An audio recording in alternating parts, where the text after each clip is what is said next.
असम अपनी घनी वादियों, हरियालियों और चाय की संपत्ति के लिए जाना जाता है, मगर यहाँ के रहस्यमय भूतिया किस्सों से कई लोग आज भी अनजान हैं। असम के कई गांवों में शैतान का वास है, मानो जैसे भगवान रूठ गया है।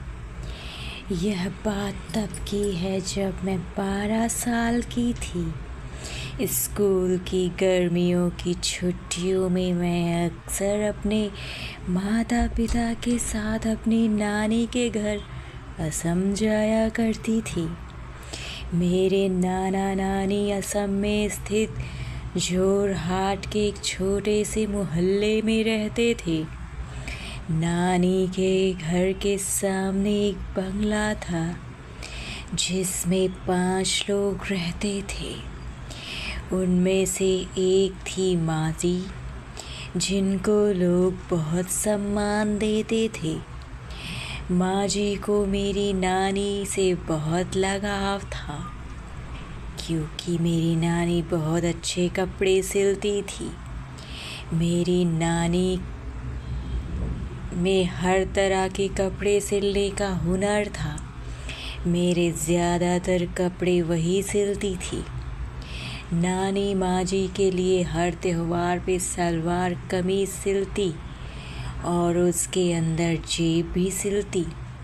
पुराने लोग ज़्यादातर बैग या पर्स नहीं लेते थे। माँ जी उस जेब में हमेशा पैसे रखती थी। एक दिन माँ जी बहुत बीमार हो गई।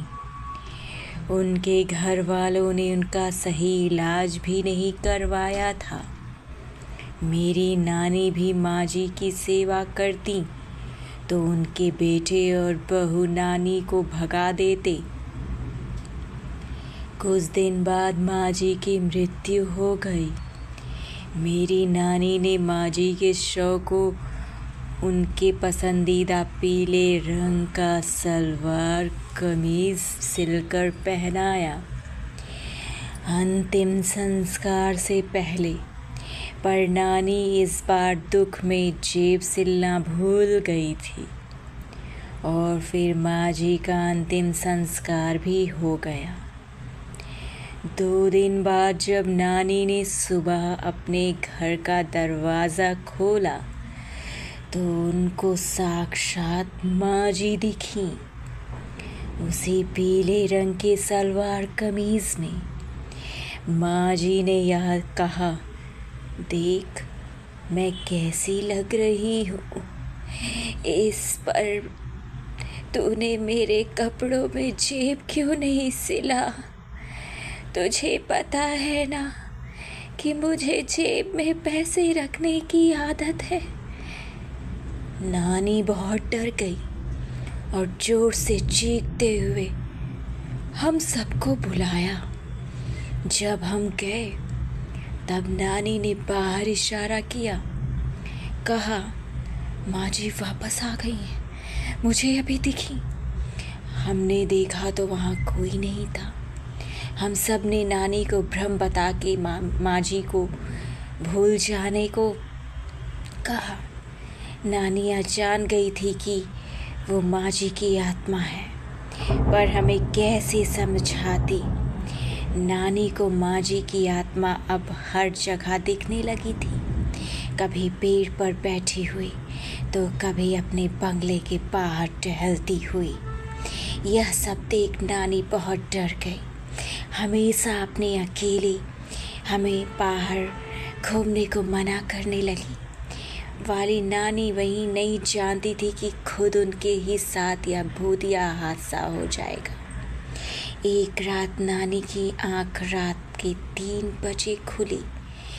खिड़की पर कुछ आवाज़ें सुनकर नानी खिड़की के पास गई तो फिर माँ जी की आत्मा उनको दिखी। डर कर नानी बेहोश हो गई और उसी वक्त माँ जी की आत्मा नानी के शरीर में प्रवेश कर गई। नानी अब हमारे साथ अजीब सा डरावना बर्ताव करने लगी। दिन प्रतिदिन उनकी हालत बिगड़ती गई। मेरे घर वालों को यह समझ में आ गया था कि कोई आत्मा का साया है। मेरी घर वालों ने एक सिद्ध पंडित को नानी के बारे में बताया।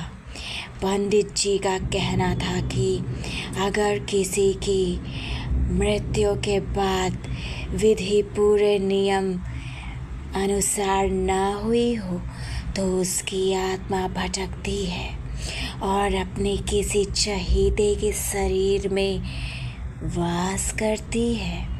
आत्मा शांति हवन और पूजा फिर से करवाई जाए, वरना उस आत्मा को मोक्ष नहीं मिलेगा। मेरे घर वालों ने माँ जी के परिवार से बात की। तब उनका बेटा बोला, यह सब अंधविश्वास है, हम नहीं मानते। मेरे घर वालों ने माँ जी के परिवार वालों को भी पंडित जी से मिलवाया। उसके बाद माँ जी की आत्मा का शांति हवन और पूरी विधि से पूजा पाठ करवाया। 2 दिन बाद नानी ठीक हो गई और अब माँ जी की आत्मा भी उनके शरीर से जा चुकी थी। माँ जी आत्मा को मोक्ष मिल गया।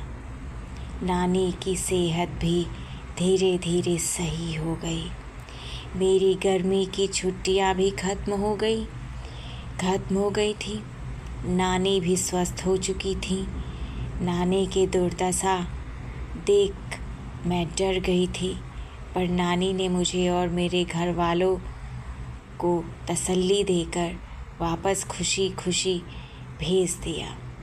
मगर आज भी मुझे जब वो भूतिया किस्सा याद आता है तो मेरे रोंगटे खड़े हो जाते हैं। तो दोस्तों, चैनल को सब्सक्राइब करिए इस तरह का वीडियो सुनने के लिए और लाइक ज़रूर करिएगा। नमस्कार।